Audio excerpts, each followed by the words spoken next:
Gente, vamos voltar a falar da PEC, a PEC que abre espaço para o Bolsa Família, que está sendo chamada também de PEC do estouro por alguns e que pretende manter o pagamento do Auxílio Brasil no valor de R$ 600 já a partir do próximo ano. Para isso, eu vou convidar para cá um especialista, o Marcos Mendes, que é professor e pesquisador do INSPER. Marcos, tudo bem? Está me ouvindo? Bem-vindo ao 360. Olá, boa tarde, estou ouvindo bem. Marcos, a gente gosta de ouvir as opiniões distintas que chegam aqui para a gente na CNN. Passamos o dia inteiro ontem fazendo isso, ouvindo avaliações de economistas, inclusive, que que deram apoio ao presidente eleito, economistas dentre eles, né? A gente pode falar da Helena Landau, entrevistamos ela com críticas severas ao modelo, né, que foi apresentado, a minuta dessa proposta. Eu queria a sua avaliação e, jogando um pouquinho mais para frente, da possibilidade que já está sendo aventada de uma costura para baixar esse valor de 200 para 80 bilhões e fixar a margem de vigência, né, o tempo de vigência, desculpe, em um tempo intermediário também de 2 anos. Seria uma saída na sua avaliação ou teria outra saída? Tainá, o texto apresentado ele tem alguns problemas graves. O primeiro é esse que você mencionou, que é o tamanho da elevação do teto que foi pedido, de mais de 200 bilhões de reais. Todo mundo que fez conta percebeu que aumentar a despesa em mais de 200 bilhões, sem nenhuma compensação de redução de outras despesas, o aumento de imposto vai fazer a dívida pública estourar e seria capaz de precipitar uma crise fiscal e econômica muito forte.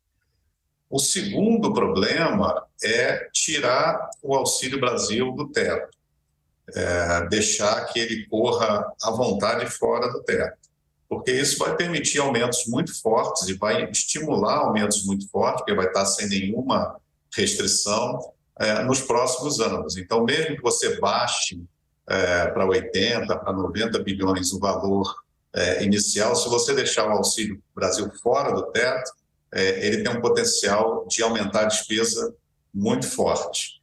O terceiro problema é o desenho que se fez para estimular investimentos, que está muito mal redigido e que provavelmente vai estimular a contabilidade criativa para reclassificar as despesas como investimentos e tem uma série de dificuldades operacionais. Por exemplo, investimentos eles passam de um ano para outro, ficam para ser pagos em restos a pagar, e nada disso está contemplado na PEC e pode gerar um nó jurídico muito forte.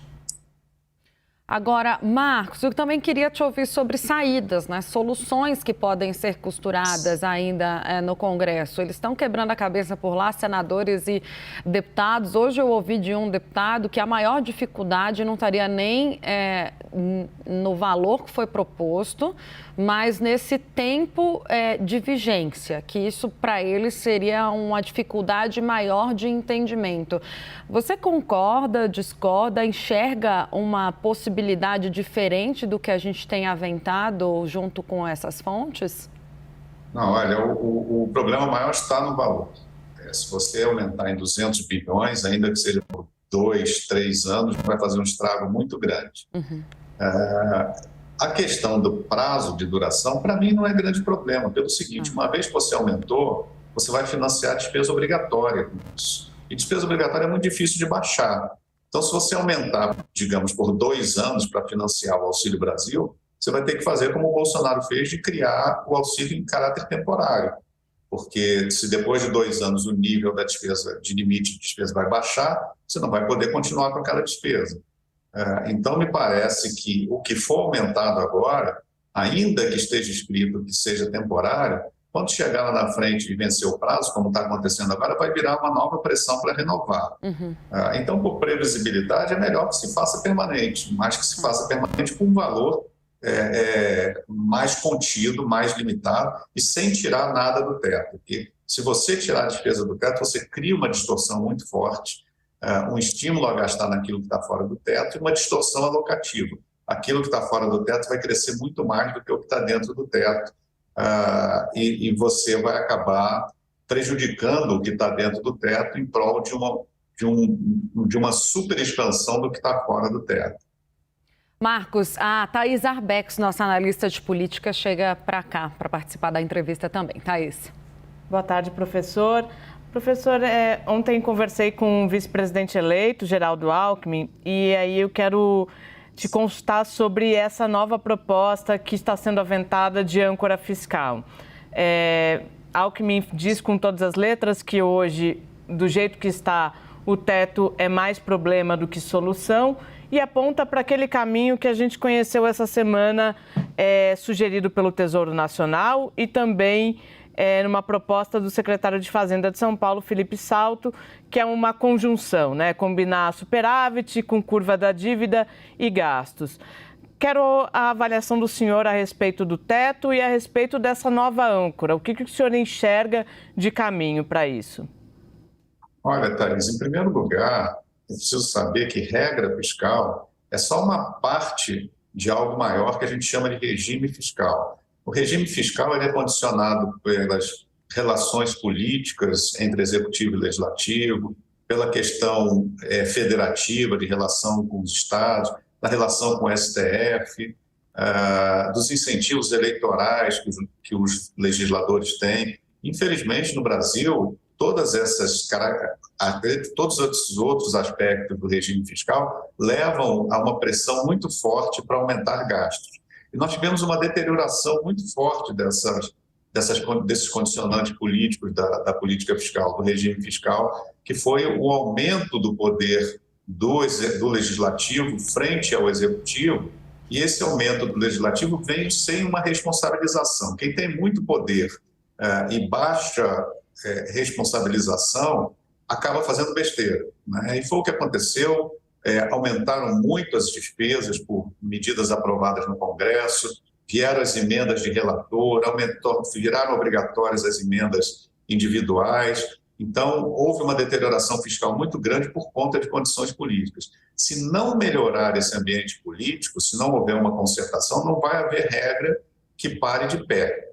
Bom, supondo que haja uma maior capacidade de concertação política, que o executivo recupere poder de gestão sobre o orçamento, então me parece que a proposta desenhada pelo Tesouro está alinhada com com as melhores práticas internacionais, pelo que recomenda a literatura. É muito diferente do que propõe o secretário Felipe Salto. O secretário Felipe Salto propõe um limite legal para a dívida pública. Eu acho que isso não funciona.